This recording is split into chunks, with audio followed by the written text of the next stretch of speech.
欢迎来到辣波道场。街机行业曾经在20世纪80、90年代火爆异常，进入21世纪，整个市场的各方面都迎来了变革。硬件技术上的重大革新之一是液晶显示器普遍性的替代了旧的 CRT， 于是一批新规格的液晶框体被设计制造了出来。泰东 Tidal 公司的 Vulex 便名列其中。时至如今， Vulex 的杰出工业设计已经让自己成为最受欢迎的通用式液晶框体。尚在运营的大型机厅很多都是以它为主力型号布局店面，商家维护良好，厂家持续更新，玩家也很享受它的造型与操控感，甚至满怀真爱，以至于必须取回家的也大有人在。如果这样还不能满足，那么请跟我一起来亲手打造一台 mini 版的桌上 Vulex。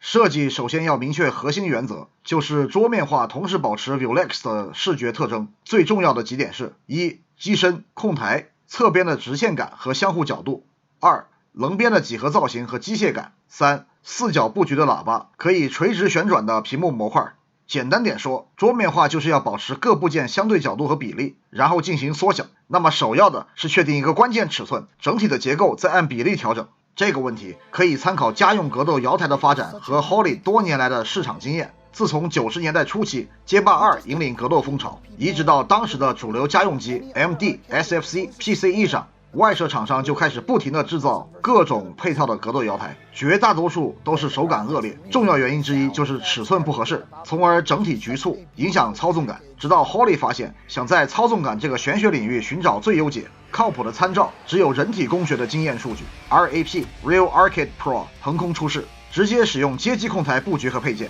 留够双手键距和掌托尺寸，整体的负重和稳定性也跟上来，操作的舒适度极大改善。带来一切改变的原点就是理想宽度尺寸40厘米，这个数据其实就是人体工学的统计结果。直到现在 Holly 的每代瑶台都明显的按照宽度划分成3种产品档。第一种主流款，宽度40厘米，如 RAP 1、2、3 41厘米， RAP 4、5 41厘米。同样的原因，其他几家知名竞品也是类似的尺寸，风猫 TE2 38厘米，雷蛇40厘米。第二种豪华款，加大两边掌托，比如刃系列48厘米。第三种小型款，牺牲操控性降低成本，给不是那么硬核的玩家，如 mini 系列21厘米。这种小玩意儿新鲜一下还行，长时间游戏还是算了。再小的恐怕就是当个勤快手办了，不说也罢。除了确定合适的宽度，小型化和家用化还有几点要求：一、保持大框体级别的操作感；二、不影响稳定性前提下尽量缩小尺寸；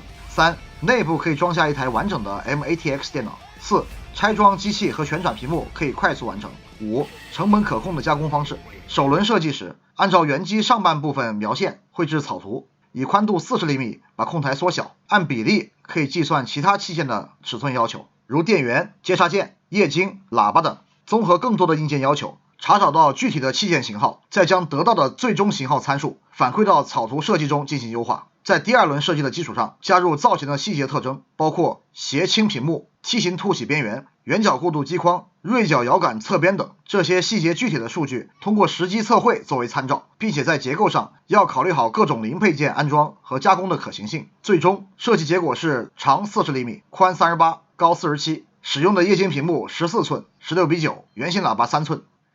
设计完成后，输出加工图和 BOM 表，清点分类，主要分成3类加工工艺。主体结构的零件使用1到2厘米钢板钣金，因为全部都是复杂角度，务必使用精密数控钣金。钣金零件完成后，先进行试装，试装 OK 再拿去酸洗和喷塑。平面面板使用亚克力激光切割，直接淘宝外包。异形件侧边和顶框可以选择的工艺好几种，但是对于少量生产都不太友好，权衡之后还是用 3D 打印来处理。另外还有一些装饰性的纸品，虽然直接打印裁剪就可以，但是上面的孔确实比较多，如果全部手工挖孔很麻烦，而正常的机加方式需要大功率激光器，杀鸡用牛刀也太浪费了。所以我尝试了下用雕刻机直接裁边，只要控制好深度，效果还是不错的。开始组装，首先是背板，钢板折边后，使用2根3厘米板厚的加强筋支撑，卡入上下锁扣再焊接，这样背框本身的结构强度就有了保证。这里我已经安装好了2只12寸风扇，注意侧面加强筋下方有2对安装孔，后面会派上用场。内侧装上一块亚克力底板，这是用来安装内置 PC 的，左边是2.5寸硬盘安装位置，底板上按照 MATX 孔位规范配好铜柱，把亚克力底板与背框用螺丝拧紧，这部分就完成了。控台的安装就和普通的 DIY 摇杆一样，控台的底板、亚克力面板、衬纸都是可以根据自己喜欢的按键布局更换。逐个安装按钮和摇杆，将面板螺丝拧紧。摇杆芯片这里使用的是 Xbox 360，除了360主机外，对 PC 和嵌入式的模拟器支持也很好，当然也可以更换别的机种芯片。功能按钮使用的是16毫米按钮，将按钮和摇杆的电线连接好，扎带整理线路，合上摇杆面板。OK， 控台模块组装完成。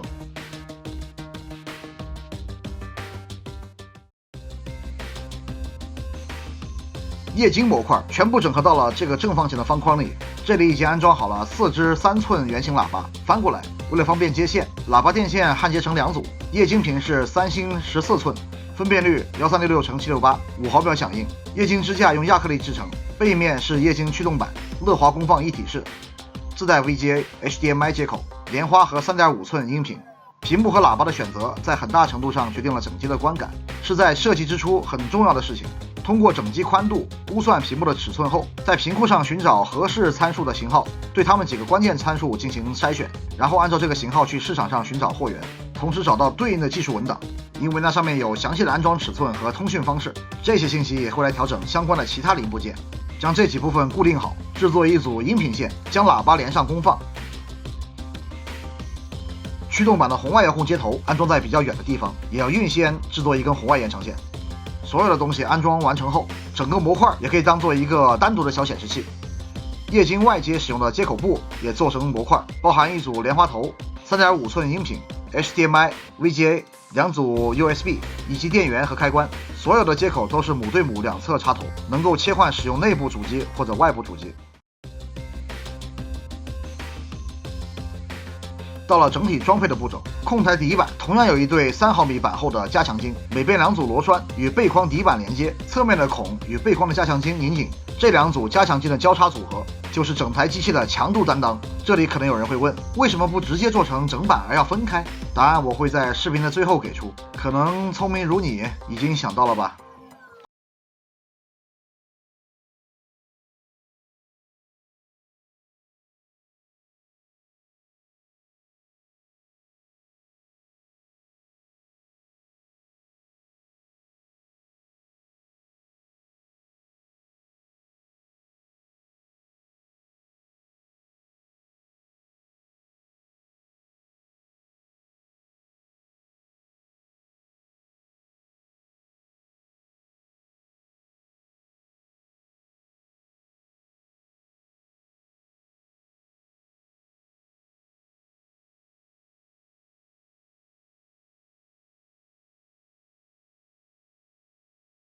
和摇杆侧边，原机是塑料件，需要开铸塑模具，当然这成本对 DIY 来说太高。另外有几种替代加工工艺的选择：一、木料 CNC， 材料要求高，前后处理工艺复杂，耐久性差；二、铝合金 CNC， 加工简单，综合成本高，重量大幅增加；三、PLA 3D 打印，顶框尺寸大，需要拆分，复杂结构可以简化。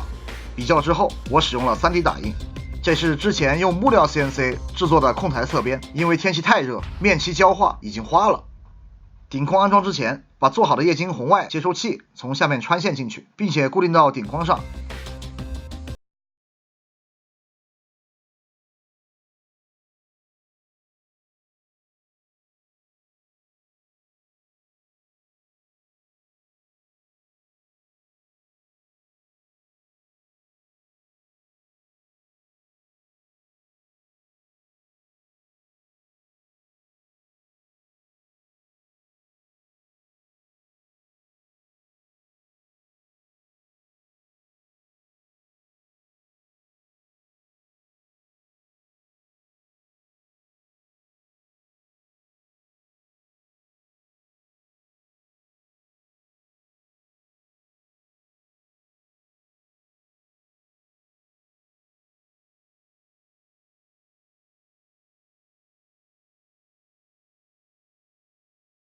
侧框的8颗螺丝，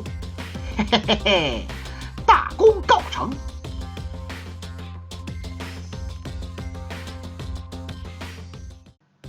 既然安装的是 Xbox 摇杆芯片，这里就先用一台 Xbox 360主机来测试一下，用 USB 和 HDMI 的双工头线分别连接小街机和360。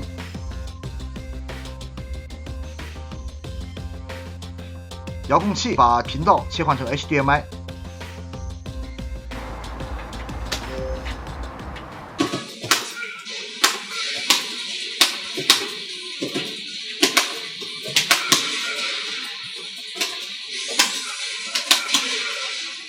换一台笔记本来连接，运行 Steam 版的街霸，拿设计图对比一下看看，相似度100%。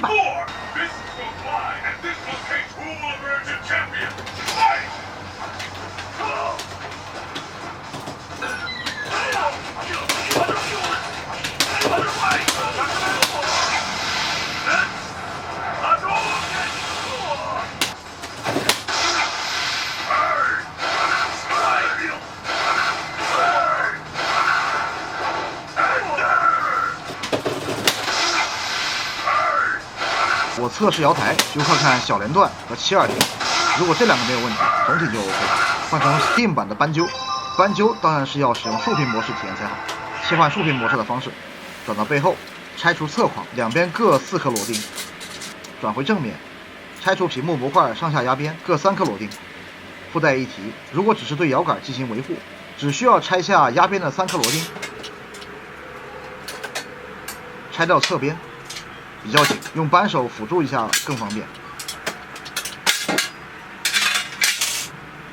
将液晶模块从挡板中取出，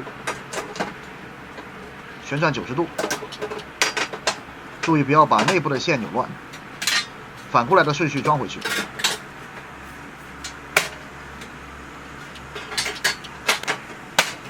开机，运行游戏。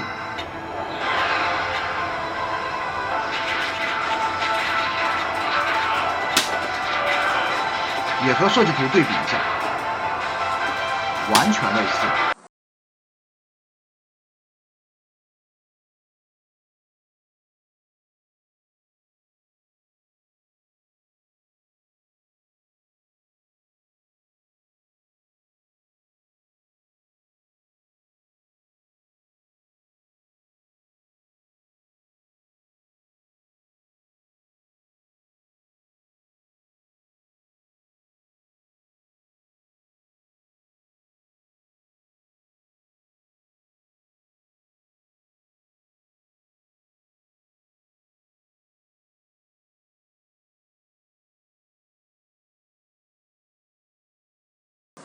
猜到了吗？小街机的下半身可以卸下来，做成一个独立的摇台使用。